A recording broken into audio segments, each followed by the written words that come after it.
안녕하세요. 강남 태아 피부과 전문의 김재인 원장입니다. 이제 겨울철이 되면서 피부에 있는 이제 새로 난 것들 많이 제거하러 오시는데요. 요즘 저한테 많이 오시는 환자분들은 두피에 있는 검버섯을 제거하러 오시는 분들이 많습니다. 두피 검버섯은 생각보다 좀 흔하게 생기는 질환인데요. 흔하게 검버섯이라고 하면은 나이가 들면서 피부나 몸에 어느 곳에나 생길 수 있는 질환이라고 생각하시면 됩니다. 특히나 자외선을 좀 많이 받거나 이럴 경우에 좀 더 잘 생기게 되는데, 흔하게 검버섯처럼 검은 버섯이 좀 자란다는 생각을 하시면 좋겠는데요. 좀 만져지고 튀어나오면서 색깔이 좀 갈색빛을 띠기도 하고 어떤 것들은 좀 검게 보이기도 하는 질환들을 뜻한다고 보시면 됩니다. 이러한 검버섯들은 두피에도 생기는데요. 두피도 자외선을 많이 받기 때문입니다.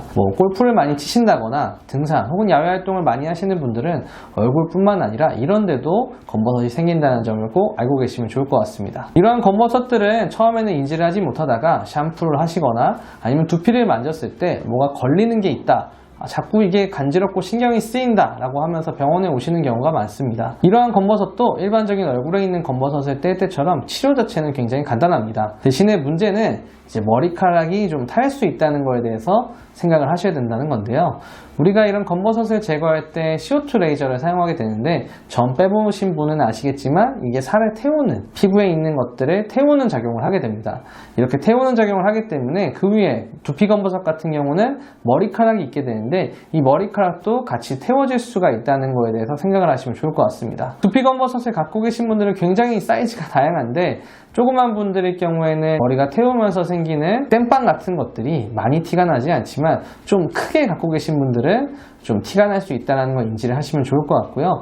대신에 이 머리카락이 탄다고 해서 완전히 제모가 되거나 탈모가 발생하는 건 아닙니다. 위에 자라난 것만 없어지게 되지 탈모가 생기는 건 아니니까 걱정하지 마시고 치료하시면 좋을 것 같습니다. 그리고 하나 더 생각해야 될 점은, 저희가 피부과 전문이다 보니까 이런 두피 검버섯도 다른 질환이랑 감별을 해야 됩니다.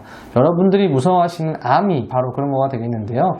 이런 피부암 같은 경우도 은근히 있는 경우가 꽤 있습니다. 특히나 나이가 더 들어가시는 노년의 환자분들이 오셨을 때는 저희가 좀 더 주의 깊게 보게 되는데, 치료를 하면서 바닥을 보게 되고 이 바닥이 좀 깨끗하지 않거나 좀 문제가 있을 거라고 생각이 될 때는 조직 검사도 반드시 해보는 게 필요합니다. 이러한 것들을 하지 않았을 경우에는 나중에 수술의 범위가 커지게 되거나 다른 문제가 생길 수 있기 때문에, 이러한 것들 제거할 때 피부과 전문의가 있는 병원 방문하셔서 치료받으시고 적절하게 상담을 하시면 제일 좋을 것 같습니다. 지금까지 두피 검버섯에 대한 이야기를 해봤는데요. 이 검버섯 치료는 생각보다 간단하지만 머리에 땜빵이 생길 수 있다라는 걸 좀 기억을 해주시고, 한번 제거하고 나면은 다른데 또 생길 수도 있고 같은 부위에 생길 수도 있지만 일반적으로 재발이 많이 흔하게 발생하지는 않습니다. 대신에 시간이 지나면은 노화의 과정이기 때문에 또 생길 수 있다는 점 기억을 하시고요. 탈모가 생기는 건 아니고 머리카락은 지금은 짧아지지만 다시 자라난다 생각하시면 되고, 마지막으로는 이제 두피 검버섯은 다른 암이나 같은 질환과 감별할 필요가 있다 생각하시면 좋을 것 같습니다. 얼굴에 있는 검버섯만 제거하지 마시고요. 두피에 있는 검버섯도 신경 쓰이신 분들은 병원 오셔서 상담받고 제거하시면 좋을 것 같습니다. 지금까지 강남 태아 피부과 전문의 김재민 원장이었습니다. 감사합니다.